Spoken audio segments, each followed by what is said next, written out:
Santiago Nieto, ex titular de la Unidad de Inteligencia Financiera, hoy encargado del despacho de la Procuraduría General de Justicia en el estado de Hidalgo. Le agradezco mucho, doctor, que nos acompañe. ¿Cómo le va? No escucho al doctor Santiago Nieto, a ver si me ayudan. Perfecto, sí, un saludo a todos por allá. Gusto Gracias, estar, doctor. Vicente, nuevamente con ustedes. Oiga, lo estamos molestando porque nos resulta difícil digerir. No me imagino a Santiago Nieto qué tan difícil le resulta digerir que el Poder Judicial está beneficiando a los malandros, a los presuntos delincuentes, a los presuntos cómplices de Genaro García Luna, que en algún momento sintieron la mano dura, por así decirlo, de la Unidad de Inteligencia Financiera cuando Santiago Nieto era titular. ¿Cómo ve, doctor, que les empiecen a descongelar las cuentas a estos que forman parte del entramado de García Luna, mientras en Estados Unidos aseguran 19 propiedades de la red de Genaro García Luna por allá en Florida? En México, esta red que tejió para su beneficio, vía amparos, pues han recuperado más de la mitad de los dineros que se habían bloqueado. Y tengo entendido, corríjame si estoy equivocado, desde que usted, doctor, era titular de la Unidad de Inteligencia Financiera. Sí, a ver, yo creo que todo tiene que ver con un enlace de naturaleza económica. Dice el presidente, dice con razón que cuando algo no suena lógico, suena metálico. Y creo que es el caso. En el momento en que Medina Mora, en el gobierno de Peña Nieto, le toca resolver un caso sobre el congelamiento de cuentas de la Unidad de Inteligencia Financiera, dice que es perfectamente constitucional. Claro, lo que pasaba es que ciertos despachos cercanos a Humberto Castillejo, o sea, al propio Peña Nieto, utilizaban la unidad como un mecanismo para poder extorsionar a básicamente empresarios o personas que tenían mucho flujo de dinero en efectivo, como podrían ser gasolineros, como podrían ser gente que tuviera unidades de taxis, centrales de abasto, pero entre otras, muchas personas.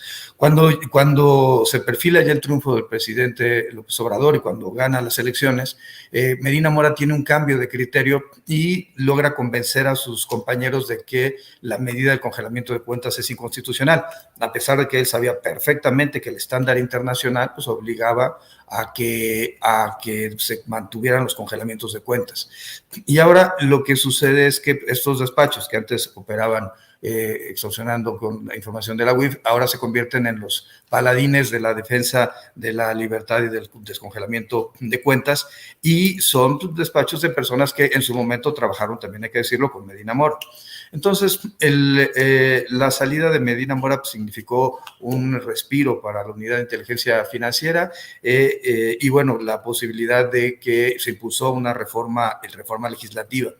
Ahora, ¿qué es lo que ha sucedido? Efectivamente, en el caso de García Luna o en el caso de Cabeza de Vaca, son casos en los cuales en su momento se congelaron las cuentas y que tanto pues, la administración que yo encabecé como la que encabeza actualmente Pablo Gómez, se hicieron la defensa jurídica del caso hasta llegar a las últimas instancias.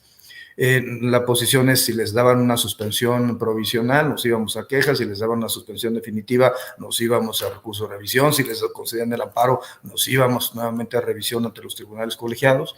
Y el asunto es que son estos casos paradigmáticos donde los jueces han tenido una actitud, pues por decirlo menos, bastante complaciente con las personas vinculadas con la clase política.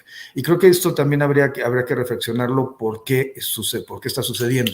Y yo creo que el tema central es que, a pesar de que la jurisprudencia permite al juzgador ponderar, o la primera jurisprudencia que se emitió, la segunda jurisprudencia, la que impulsa Medina Mora, dice que es inconstitucional cuando no vienen de un requerimiento de autoridad extranjera. Y hemos llegado a casos realmente patológicos, como el caso de Cabeza de Vaca, donde como la solicitud de una autoridad extranjera, si la memoria no me falla, el FBI, no decía que se congelaran las cuentas, sino que se solicitara información y se investigara para ver si se ejercía la facultad de bloquear las cuentas.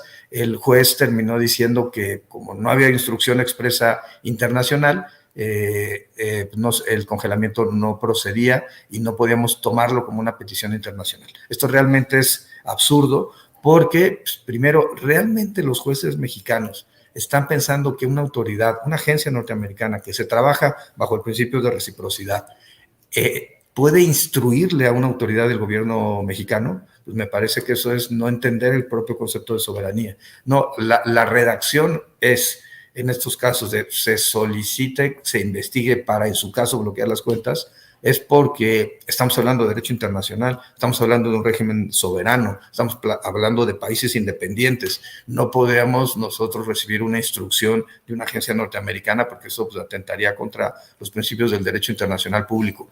Entonces, lo que estuvimos viendo en esto, lo que se ha estado viendo, es que con mayor frecuencia en los últimos 2 meses, el número de liberaciones de cuentas de personas relacionadas con actos de corrupción ha sido cada vez mayor y está relacionado con esta idea de limitar la capacidad operativa de la unidad de inteligencia financiera, insisto, en contra del estándar de las recomendaciones 4 y 38 del Grupo de Acción Financiera Internacional contra el lavado de activos, que obligan a los estados a tener herramientas fuertes de decomiso, de congelamiento de cuentas, para evitar simple y sencillamente que ese dinero ilícito venga de corrupción, venga de narcotráfico, venga de trata de personas, no pueda seguir siendo utilizado en el ámbito del sistema financiero mexicano. Doctor, ya que habla de corrupción, usted fue titular de la Unidad de Inteligencia Financiera de la Secretaría de Hacienda y Crédito Público y bueno, es una pregunta fuerte y espero una respuesta fuerte. ¿Usted entiende que hay corrupción en las decisiones desde el Poder Judicial en México acerca de estos casos relacionados a Cabeza de Vaca? Y se lo pregunto porque el presidente ha sido muy crítico de jueces, de magistrados, de ministros, por esta guerra judicial que parece buscar golpear a la Cuarta Transformación o al gobierno del presidente Andrés Manuel López Obrador. ¿Usted advierte corrupción en estas decisiones, Santiago? A ver, yo lo que creo es que hemos visto muchos casos, y a mí me tocó incluso algunos llevarlos ante la Fiscalía Anticorrupción, donde los jueces, particularmente con el narcotráfico, particularmente en Jalisco, eran demasiado obsequiosos.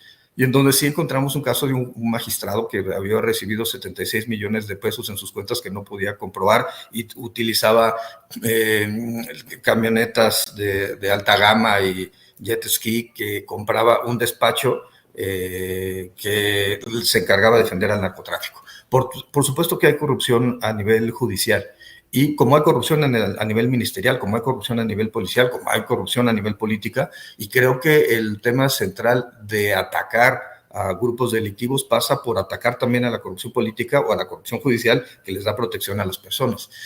Lo que puede ser, digamos, hay que hacer una línea de investigación respecto a los juzgadores, pero a mí hay un caso particular que me llama la atención, que son los jueces 7º y 8º de Reynosa, en Tamaulipas, donde de manera sistemática en los 2 últimos años le han concedido todas las suspensiones y todos los amparos a Cabeza de Vaca. No importa, digamos, ni siquiera los precedentes de la propia Suprema Corte de Justicia de la Nación, y han hecho realmente aberraciones. Creo que es importante que exista, y de hecho hay una iniciativa del diputado Hamlet que plantea hacer readscripción de los jueces federales a cada determinado tiempo para evitar que se sigan vinculando con los grupos políticos locales. El caso del juzgado 8 de Reynosa es muy claro, la protección. Que haya corrupción económica, no tengo elementos para poder afirmar eso. Creo que se puede desarrollar una investigación, pero de que hay corrupción política por la vinculación y la protección a personas que, pues perdónenme, no solamente fueron malos gobernadores, sino fueron gente altamente corrupta. Cabeza de Vaca localizamos en 28 inmuebles solamente a nombre suyo y de sus familiares cercanos, o donde generaron campos de energía eólica, pero no porque les interesara la energía limpia, sino porque querían montar las empresas en ranchos de sus prestanombres o en sus propios ranchos. Es decir, el debate o el discurso que tenían el discurso por el federalismo. Por supuesto que no les interesaba en lo absoluto el federalismo, lo que querían era que poder, como habían ya utilizado esta metodología, como ya habían conseguido gobernaturas con el PAN, pensaban que teniendo muchas gobernaturas en el 2024 podían ir por la presidencia de la República. Lo que sucedió es que Cabeza de Vaca empezó a traicionar a sus propios colegas, a Carlos Joaquín en Quintana Roo, a Francisco Domínguez en Querétaro, filtrando videos. ¿Y qué sucedió? Que se fue quedando solo y quiso armar una alianza federalista con la gente del PRI para poder competir con la 4T. Doctor, ya que insiste en el tema Cabeza de Vaca, el exgobernador panista de Tamaulipas, envalentonado por su victoria judicial, señala que usted, Santiago Nieto, cuando era titular de la Unidad de Inteligencia Financiera, mintió tanto a la Fiscalía General de la República como al presidente Andrés Manuel López Obrador. Asegura que los cargos en su contra fueron inventados y falseados por usted. ¿Qué le responde, Santiago? A ver, son muchas mentiras las de Cabeza de Vaca y miente nuevamente.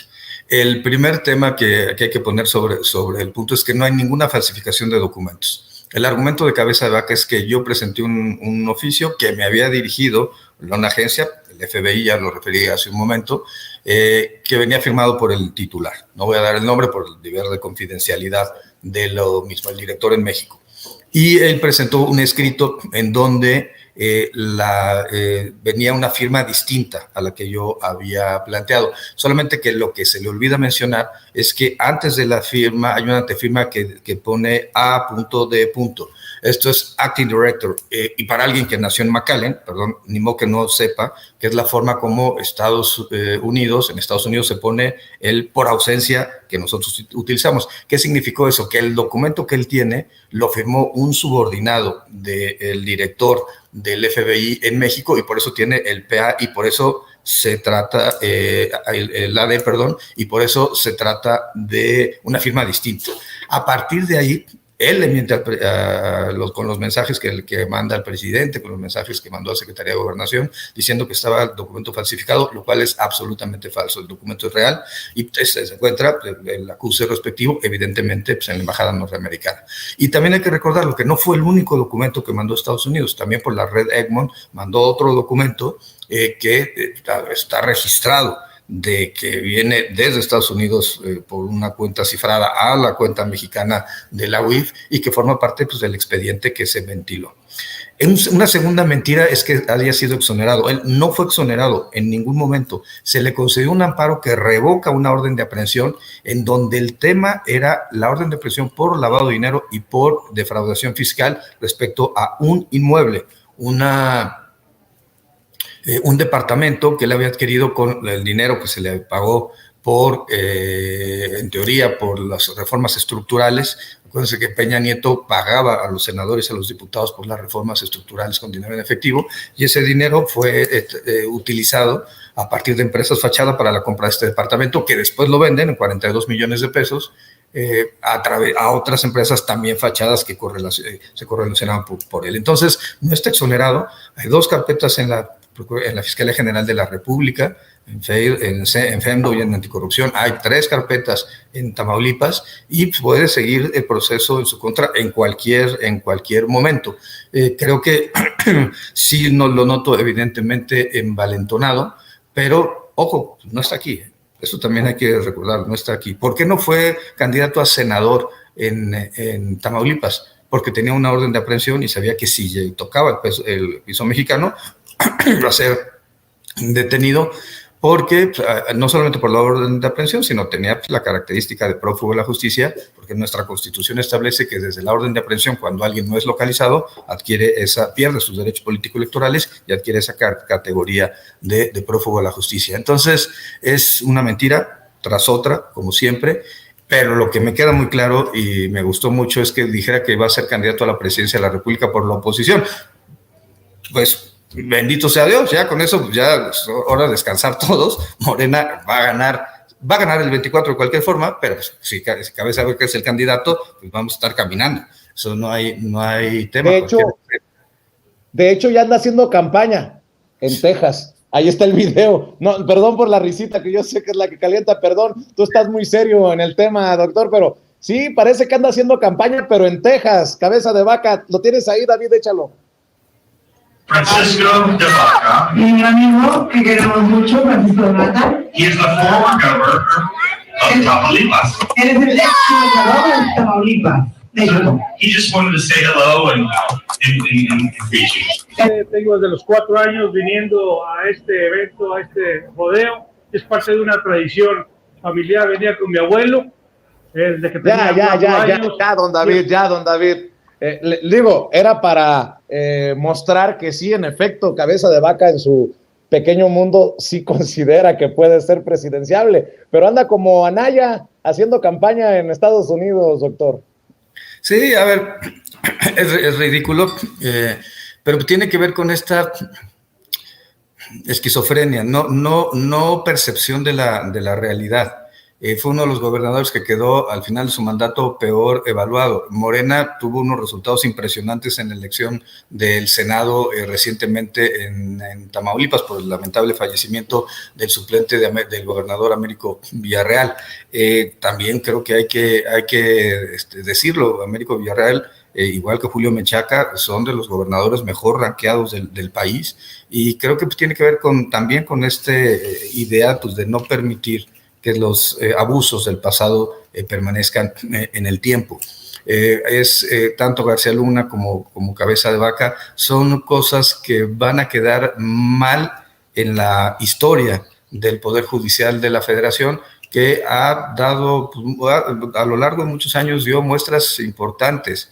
Pienso en Olga Sánchez Cordero como ministra de la Suprema Corte defendiendo los derechos de las mujeres, a mí el caso de antijuanitas del Tribunal Electoral, o los casos de protección de los derechos de pueblos y comunidades indígenas me parecen importantes, pero estas resoluciones de descongelamiento de cuentas es no darse cuenta que a la sociedad a la que están juzgando es una sociedad que está lesionada, lacerada, herida por los temas de corrupción, que finalmente son uno de los elementos que generó la transformación que en este momento está viviendo México.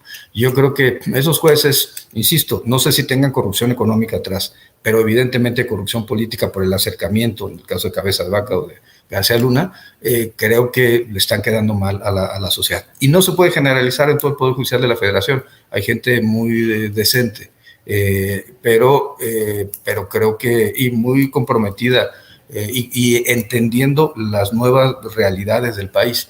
Pero esto de descongelar cuentas bajo argumentos tan infantiles como que no se solicitó en el escrito de manera textual por una agencia norteamericana que se congelara la cuenta, sino solamente se invitaba a investigar y en su caso ejercer función de congelamiento, me parece que es algo que rebasa de cualquier forma la lógica jurídica y el entendimiento del derecho internacional.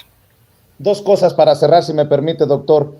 ¿De qué tamaño sería el fracaso para el gobierno de México, para la Unidad de Inteligencia Financiera, si, entre comillas, la librara Cristina Pereira, la esposa de Genaro García Luna, y pudiera quedarse con sus dineros, con sus millones, con sus propiedades? Porque, se lo pregunto, está escuchando el maestro Paco Cruz, autor de García Luna, El Señor de la Muerte, y él ha dicho que Cristina Pereira, como en el caso de Marta Sagún y Vicente Fox, Marta Sagún como Cristina Pereira han sido cómplices y no víctimas, que han formado parte activa de todo lo que se le pueda señalar a estos personajes, a sus parejas. En el caso de García Luna, Cristina Pereira ha recibido el mismo día de la declaratoria de culpabilidad contra García Luna el descongelamiento de sus cuentas, y me resultaría indignante, me resultaría insultante, y por eso le pregunto de qué tamaño sería el golpe, el fracaso en caso de que sucediera. No estoy diciendo que va a suceder, pero por ejemplo, veo en el periódico El País las propiedades, y así pues estaría muy cañón para el pueblo de México. Su opinión Y ya para cerrar, una última pregunta, Santiago. Sí, a ver, en este punto en particular, la batalla se está dando. Además es una batalla del Estado mexicano, es la Fiscalía General de la República, es por supuesto la Unidad de Inteligencia Financiera, finalmente la demanda, pero yo creo que también hay que decir que esto no ha terminado. Esta GLAC, que era una de las empresas de García Luna con la esposa, recibió 32 millones de pesos para un diagnóstico, hacer un diagnóstico sobre la Fiscalía Antisecuestro de la Procuraduría General de Justicia de la Ciudad de México en la época de Mancera. Entonces, me parece increíble que eso pueda costar un diagnóstico. Por tanto, pues evidentemente era algún pago, algún favor de naturaleza política.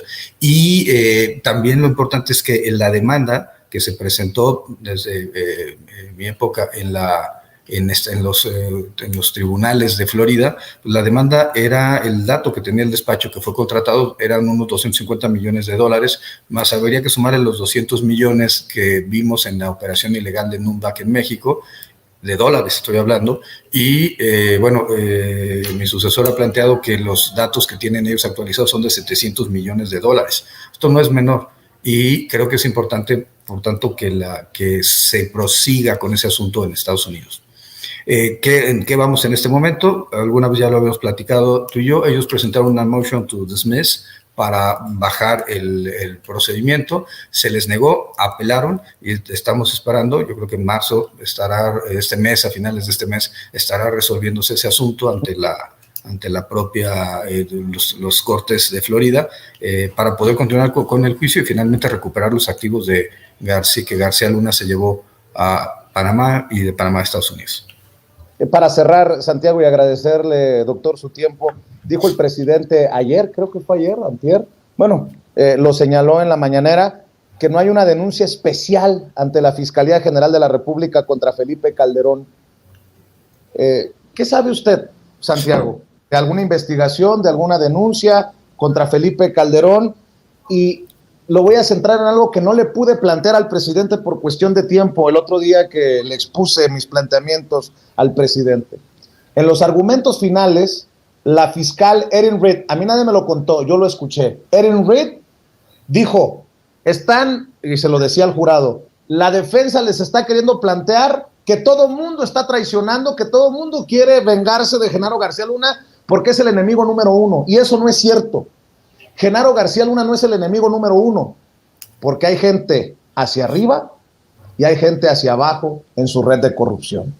Hacia arriba solamente estaría Felipe Calderón. Por eso lo pregunto, Santiago. Con eso quiero cerrar. ¿Cuál es su respuesta?